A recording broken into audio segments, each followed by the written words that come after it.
Welcome to Focus on Africa. I'm Sophie Ikenye in Nairobi. Funerals have taken place in Eastern DRC following violence last week that killed more than 30 people. The final stretch for Kenyan political candidates as the country gears for general elections next Tuesday. Also in the program, Peter will be here with all the sports news. It's day 8 at the Commonwealth Games, with African countries moving up on the medals table.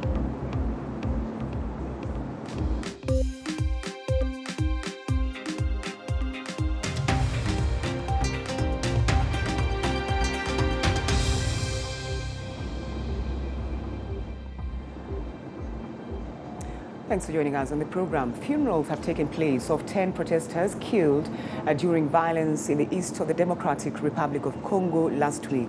Among the victims laid to rest in the city of Goma was an 11-year-old child. More than 30 people, including several United Nations peacekeepers, died in the unrest. The violence started during demonstrations against the UN force, that's MONUSCO, with local people accused of failing to protect them against rebel groups operating in the area. MONUSCO denied that claim. The BBC's Joyce Etutu is in Goma and has more on that story. The people here in Goma are still angered by the presence of the UN. 10 days ago, violent anti-UN protests erupted in the city. Today, 10 of those who were killed during these protests were laid to rest at the Stadium of Unity. Most of those who lost their lives were under the age of 30, with the youngest being an 11-year-old child. Thousands attended the funeral, where the South African song "Freedom is Coming Tomorrow" was played. The funeral was then followed by a procession through the streets of Goma. Religious leaders asked for peace and justice in remembrance of those who lost their lives, calling them true heroes. The ceremony comes just days after a burial service was held for 4 UN peacekeepers who were also killed during the protests. Now, there's been disagreement over who shot the protesters. Activists say MONUSCO opened fire on unarmed civilians, whereas MONUSCO accuses protesters of snatching weapons from Congolese police and opening fire. MONUSCO has been operating in this part of the DRC for more than a decade and is the second largest peacekeeping mission in the world. However, some people in Goma say despite their presence, there is still no peace or stability, and that they would much rather find solutions to the country's problems on their own. Tensions between MONUSCO and the DRC have reached an all-time high, and the country's president, Felix Tshisekedi, has called for his government to act quickly in removing MONUSCO from the country. Earlier this week, MONUSCO's Deputy Special Representative of the Secretary General, Kassim Dean, told the BBC that the UN's peacekeeping mission will be evaluated. Mr. Dean added that a gradual and responsible transition plan will be set out in the Eastern DRC. That's Joyce Etutu reporting from Goma, Eastern DRC. Now, Kenya is getting ready for one of its most contested presidential elections in recent years. The country's deputy president, who fell out with the current leader, Uhuru Kenyatta, is going against a former opposition candidate and long-standing politician, Raila Odinga. The country is going through a difficult time amidst a cost of living crisis, but Kenyans are also keen to know who will deal with the country's long-standing problem of corruption. The BBC's senior Africa correspondent, Ansoi, reports from Nairobi. Flaunting financial might on Kenya's campaign trail. Here, politicians pull out all stops to gather and show off the largest crowds. A contest of campaign might, with many cheering them on.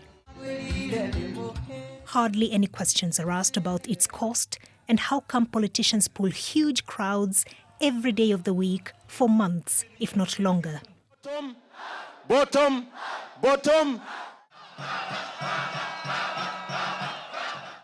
That politicians pay people to attend the rallies is a foregone conclusion. All the different groupings in our political firmament are tainted by corruption in one way or the other. John Githongo went into exile in 2005 after exposing corruption within government. Corruption now is far worse than it was then. At the time, I was looking at contracts worth about $800 million. That is peanuts to what is being misappropriated, especially over the last 10 years. If you get elected, despite his misgivings about politicians on both sides, he has joined former Prime Minister Raila Odinga's campaign. The 77-year-old is making a fifth and final attempt to become president. Nobody is indispensable in this war against corruption. When you were in government, your office, the office of the Prime Minister, was investigated over some corruption scandals. The name of the office of the Prime Minister was mentioned that it was under investigations, but there's no evidence that anybody in the office of the Prime Minister did any wrong. He is running on a platform of fighting corruption and has promised to give $50 a month stipends to poor families. His main opponent, Deputy President William Ruto, is also promising to deal with corruption. He has promised bottom-up economics and uses the slogan "hustler" that seems to have struck a chord with the smallest of traders. You know, politics in Kenya has been around people who have brands. Either your father was this or your father was that. I can tell you, my father was not even a headman in our village. But questions have been asked about his meteoric rise in politics and personal wealth. The president has accused him of corruption and asked people to instead back the former prime minister. To Mr. Ruto, this is dynasties fighting against the son of a nobody. The current administration has invested massively in infrastructure, like this expressway, some of the largest projects since independence, and it's borrowed heavily to finance them. We're literally caving under the high level of public debt in the country. But we know that what has also made the public debt levels rise is corruption.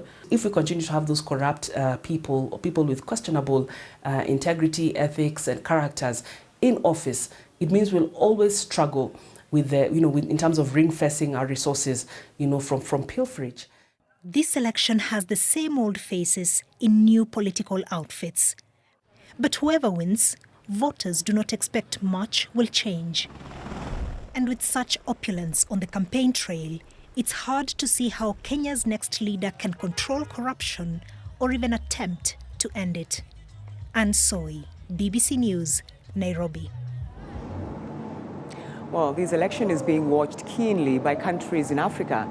Kenya plays a key role in trade and conflict resolution, especially within the East African region. So let's bring in Dr. Hassan Kanenje from the Horn Institute for Strategic Studies. That's a policy think tank. Thanks for taking time to talk to us on Focus on Africa. How crucial do you think these elections will be, both within the region and across the continent?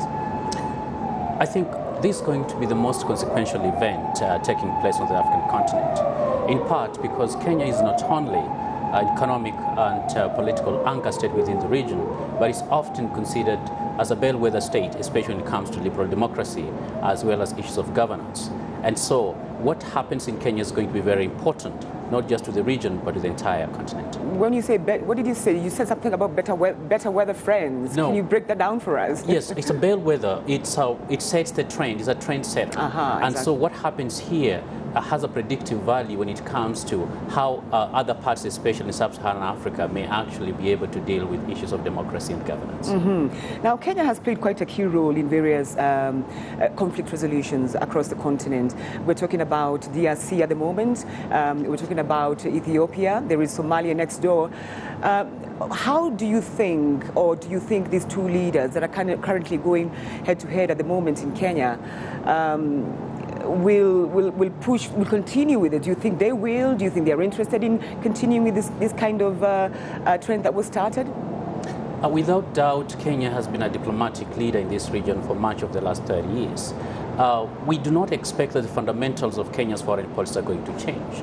But I think because of the differences in terms of age and experience, as well as philosophy, there is going to be a difference in terms of form as well as style, but the fundamentals are going to remain the same.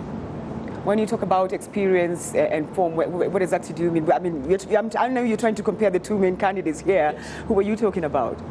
I think to be more precise, the leadership, especially of Azimio Raila Odinga, is much well known around the continent, has much more experience, especially in dealing with the African leaders, and it may perhaps be easier for him to be able to deal with African leaders as opposed, let's say, to William Ruto, who may be coming in with perhaps new philosophies, but it may take some time for him to learn his ways around. So there is a contest here between the known and the unknown. And so the known on the continent is Raila Odinga, the unknown is William Ruto. Do you think there should be new strategies in the way, say, for example, Kenya approaches regional issues? Like, I mean, if it's about conflict resolution for the moment. I don't think there should be a fundamental shift. I think what needs to be there is a clear approach, especially to regional issues. Kenya also is surrounded by neighbors that literally are going through a crisis. You have the conflict in Tigray in Ethiopia. You have a stalemate in terms of civilian-military relationship in Sudan. You have uncompleted business in South Sudan. And of course, you have Somalia just came out of an election. And so Kenya's more robust engagement, I think, is going to be critical. And that is why these elections are fundamentally important. Successful election in Kenya is going to not just send a good message to the region, but a good message to the rest of the continent in so far as Kenya's capacity to be able to be a regional leader diplomatically and economically is concerned. What, in your opinion, would be the repercussions of an unstable kind of election, so to speak, or an election that is deemed to be unstable or destabilizing a country for that matter? For the region, that is. Yes. Yeah. The challenge, especially considering Kenya's place, is anything that happens in Kenya tends to have a multiplier effect. So a positive thing is going to have a multiplier effect positively, and the inverse is also true.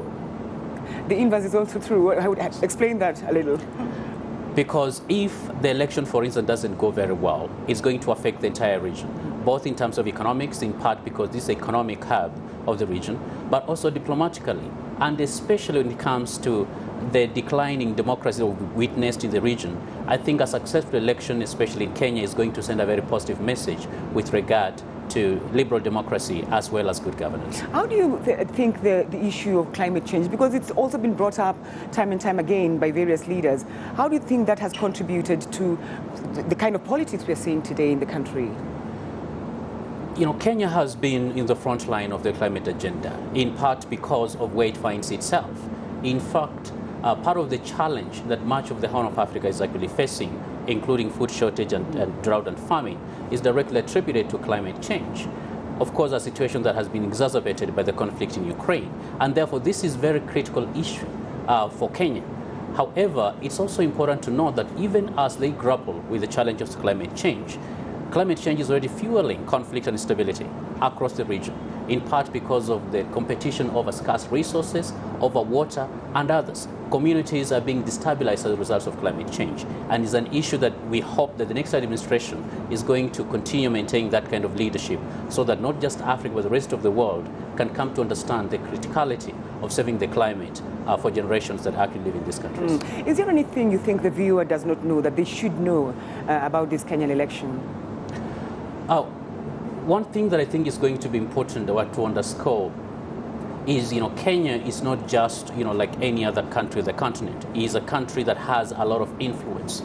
And therefore, if this election, for instance, is conducted in a way that is democratic and is peaceful, and the result is not going to be contested, is going not only to have a ripple effect on the larger Horn of Africa, but in places such as West Africa, which have actually seen declining democracy and democratic credentials. And so this is a test, not just for Kenya, it's a test for the continent's ability to be able to develop itself democratically. All right, Dr. Hassan Kanenje, thank you very much indeed for speaking to us in Focus on Africa. Thanks for having me. Thank you. Now, let's take you to Kisumu, because over the last few years, the outgoing administration has embarked on several major infrastructure projects in the western region of the country. Key among the projects is the rehabilitation and the upgrading of the Kisumu port on the shores of Lake Victoria. The BBC's Roncliffe Audit reports from Kisumu. Workers are putting final touches to the new Kisumu port. It is one of the major projects undertaken by President Uhuru Kenyatta and a legacy of his 10 years in office. The port, together with the refurbished railway line and the beautification of the city, are some of the major infrastructure projects that have been carried out in the last 5 years. And political leaders here say it is a major achievement. It's only when you're in a formal place that you can sit down with your fellow traders and say, what is it that we want our government to do for us? For example, the area of sanitation or water provision. Then collectively, you can be serviced by the county government with those services. But in the suburbs, a different scenario welcomes you. Residents here continue with their normal lives of poverty, poor living conditions, and lack of job opportunities. Those projects are only helping the people in town. Myself, I live in the slums, and I can't see any benefit from the projects because my son finished high school and has been looking for a job at the port, even just a casual job for one day, but has never been successful. When you talk of business, maybe the people who go to town to do their business are benefiting, but not us. I am a tailor and I repair clothes instead of making full dresses. I am only left with repairing clothes because here there is no money. In addition, some residents say these infrastructure projects have tampered with their source of livelihood. Informal vendors were moved away from their areas of business to create way for the new project. I preferred to do my business at the stage. They should have let us do our business there. After they demolished, I lost all my clients. I used to sell and get my money. We have roads here in Nyalenda that have not been carpeted. At least they should have come and fixed them, because Nyalenda looks like a slum. It is an opinion that some economic experts feel has some truth in it. When they were made to move, they were never offered alternative places to settle. For that reason, they suffered so much, and I'm not worried at all.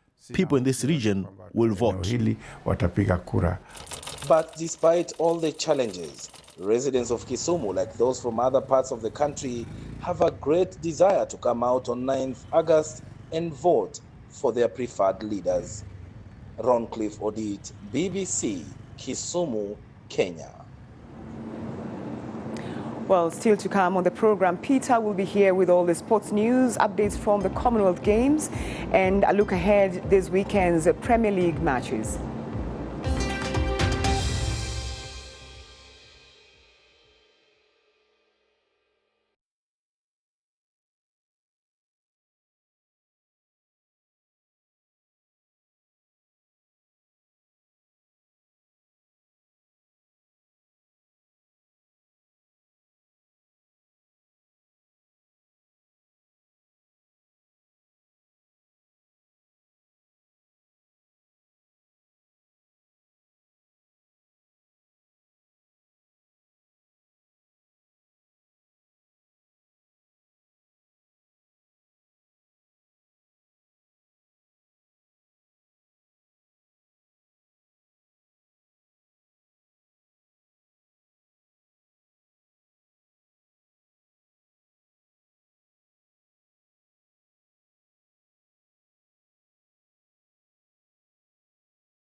You are watching BBC Focus on Africa. Let's now take you straight to Birmingham, where the BBC's Peter Okwoche is standing by. Peter. Many thanks, Sophie. Welcome to Birmingham. We're back at Victoria Square, the fan zone there, where fans are watching all the action on a big screen. Most eyes here today were on Nigeria's Tobias Musa, who's the world record holder and world champion, of course, in the 100 meter hurdle for the women. You remember that blistering record she set in Eugene, Oregon about 2 weeks ago? Well, she breezed through her qualifying heat with the fastest time of the day, so one to look forward to. I must say she looks quite unstoppable. Tonight, watch out for Kenya's Jackie Chepkoech as well as Uganda's Peruth Chemutai. They're both taking part in the final of the women's 3,000 meters steeplechase in just over 2 hours. Uganda's Aaron Atoli alongside Dubem Amene and Sikiru Adeyemi, both of Nigeria, are running in the semi-finals of the men's 400 meters. That race coming up in about 3 hours' time. Now, last night was a really good night for Nigeria as powerlifter Folashade Oluwafemiayo produced a massive result in the women's heavyweight final, breaking her own record by lifting 155 kilograms to win gold, as she was joined on the podium by fellow Nigerian Bose Omolayo, who won bronze. Goodness Nwachukwu won gold in the women's para discus. She broke the world record with a winning throw of 36.56 meters. Kenya's Helen Wawira won bronze in the women's lightweight para powerlifting. Elsewhere in the men's T100, gold went to South Africa's Ndodozmi Ntutu. The T100 is for athletes with visual impairments, and Ntutu defended the title he won back at the Gold Coast. In the boxing ring, Ghana's Abraham Mensah is guaranteed a bronze medal after qualifying for the semi-final of the men's bantamweight bout. He'll be fighting Wales' Owain Allen on Saturday. Meanwhile, Kenya's Ferdinand Omanyala is still basking in that victory in the men's 100 meters on Wednesday night. He's had a pretty tough couple of weeks. Remember, he had visa problems, and which meant that he only arrived for the World Championships in Eugene, Oregon, with 2 hours to go before his race. So how does it feel to win this one? It feels great. Anybody would love to have this. There were like 80 athletes who wanted this, and I'm the one who took it. So it's a great feeling, and it shows that the hard work we've been putting in has finally paid off. I'm representing around 50 million Kenyans back then, and I'm glad that I delivered a goal for them. And it's nice, and yeah, it's always nice to represent your country. Yeah. And get gold. and doing something that nobody believed Kenyans could do, something really exciting, to do something different. And I'm just loving the process. As the men's 100 meters Commonwealth champion, Ferdinand Omanyala. And so the medal table has changed a bit, a lot more gold medals on the table. This is what Africa's mini table looks like now. South Africa still top with 7 gold, 7 silver and 8 bronze medals. Those 2 wins last night bring Nigeria up to 5 gold medals, 3 silver and 5 bronze medals, with Uganda still on 2 gold medals, both won in the men's marathon and the 10,000 meters. Now, the other big sports story for the weekend, of course, is the return of the Premier League. It kicks off later this evening with Arsenal travelling to Crystal Palace, but there are other games to be played at the weekend as well. Last season's runners-up are at newly promoted Fulham on Saturday. Nottingham Forest back in the Premier League for the first time since the 1998-99 season are at Newcastle, while defending champions Manchester City are away at West Ham on Sunday. And the City manager Pep Guardiola says defending the title this season will be a very tough task. I have the feeling every time when we start the press conference here, and I had the feeling the last years that this season is harder. And when I say that, so next season cannot be harder, and it's harder. So yeah, definitely everyone wanna get in better. Every club, every owner have desires and invest, and yeah, everyone now realize on that, not just one team. So many teams do it and do it well, and the quality is there. The managers are exceptional, and that's why it's so exciting, and that's why Premier League is the best. City manager Pep Guardiola there. Now, a lot of action to look forward to at this over the weekend here at the Commonwealth Games. We've got the women's long jump final, 2 Nigerians and a Kenyan taking part in that one. But of course, the race a lot of people can't wait to see is the final of the the women's 100 meter hurdles, which takes place on Sunday, and a lot of people will be looking to see whether Nigeria's Tobi Amusan will be able to live up to the hype that she's creating here at these games. So definitely Africa will be amassing a few more medals before these games are over on Monday, and come Monday we'll be here to bring you all the final medal table for Africa from this competition. Remember that you can get in touch with me and some of the team on social media. I'm at Okwoche, but for now, from me, Peter Okwoche in Birmingham, and the rest of the team, thanks for watching Focus on Africa. See you again very soon. Goodbye.